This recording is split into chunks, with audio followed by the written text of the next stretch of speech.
Le Mali, pays d'Afrique de l'Ouest, se prépare à un événement historique, le vote de sa nouvelle constitution prévue pour le 18 juin.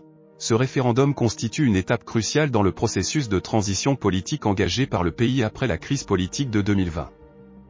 La nouvelle constitution est considérée comme un instrument clé pour rétablir la stabilité, renforcer la démocratie et promouvoir le développement du Mali.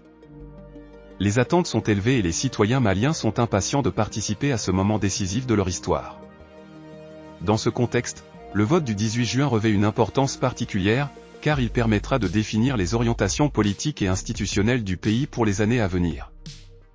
Tous les regards sont tournés vers le Mali alors qu'il se prépare à franchir une nouvelle étape vers un avenir plus prometteur. Dans cette série, nous vous présenterons le projet de la nouvelle constitution du Mali, qui sera votée ce 18 juin, en 6 parties. Si vous êtes nouveau sur la chaîne, n'hésitez pas à partager cette vidéo avec vos amis et à vous abonner avec les notifications activées pour être informé de nos nouvelles publications. Pensez également à liker et pourquoi ne pas laisser un commentaire? Partagez pour nous aider à rester motivés pour vous apporter plus de contenu fantastique comme celui-ci. On commence. Deuxième partie. Titre 2, de l'État et de la souveraineté. Chapitre 1, de l'État. Chapitre 2, de la souveraineté. Titre 2, de l'État et de la souveraineté. Chapitre 1, de l'État. Article 30, le Mali est une république indépendante, souveraine, unitaire, indivisible, démocratique, laïque et sociale. Son principe est le gouvernement du peuple, par le peuple et pour le peuple. La capitale de la République du Mali est Bamako. Elle peut être transférée en tout autre lieu du territoire national par une loi. L'emblème national est le drapeau tricolore composé de 3 bandes verticales et égales de couleur vert, or et rouge. La devise de la République est « Un peuple, un but, une foi ». L'hymne national est « Le Mali ». La loi détermine le sceau et les armoiries de la République et fixe les conditions et modalités de leur utilisation. Tout usage illégal et toute profanation des attributs de la République sont punis par la loi. Article 31. Les langues nationales sont les langues officielles du Mali. Une loi organique détermine les conditions et les modalités de leur emploi. Le français est la langue de travail. L'État peut adopter toute autre langue comme langue de travail. Article 32. La laïcité ne s'oppose pas à la religion et aux croyances. Elle a pour objectif de promouvoir et conforter le vivre ensemble fondé sur la tolérance, le dialogue et la compréhension mutuelle. L'État garantit le respect de toutes les religions, des croyances, la liberté de conscience et le libre exercice des cultes dans le respect de la loi. Article 33. La République sociale repose sur les principes de solidarité, d'égalité, de justice, de protection et d'intégration. L'État prend les mesures nécessaires à l'effet d'assurer leur mise en œuvre.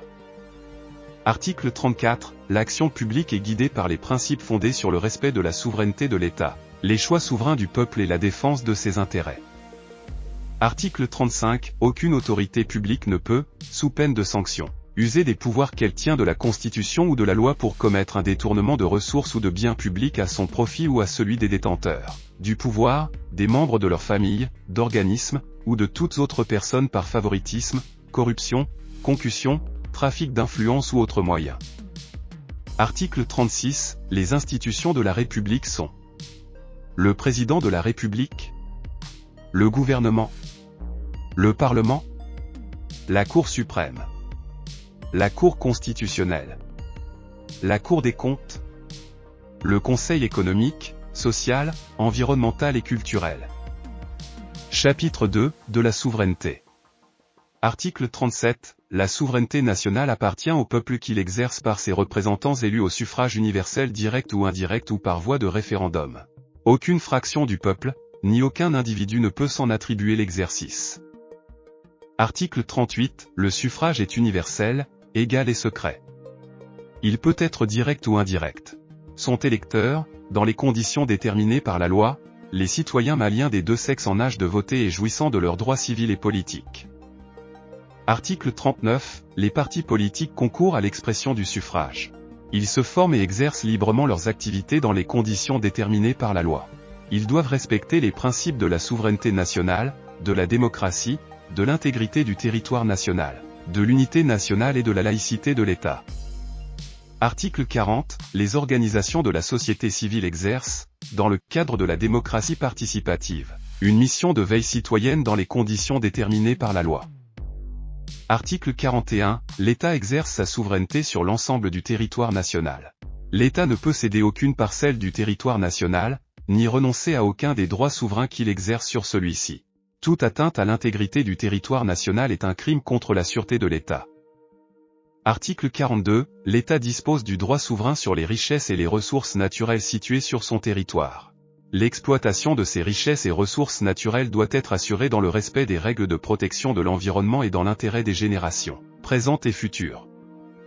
Si vous êtes nouveau sur la chaîne, n'hésitez pas à partager cette vidéo avec vos amis et à vous abonner avec les notifications activées pour être informé de nos nouvelles publications.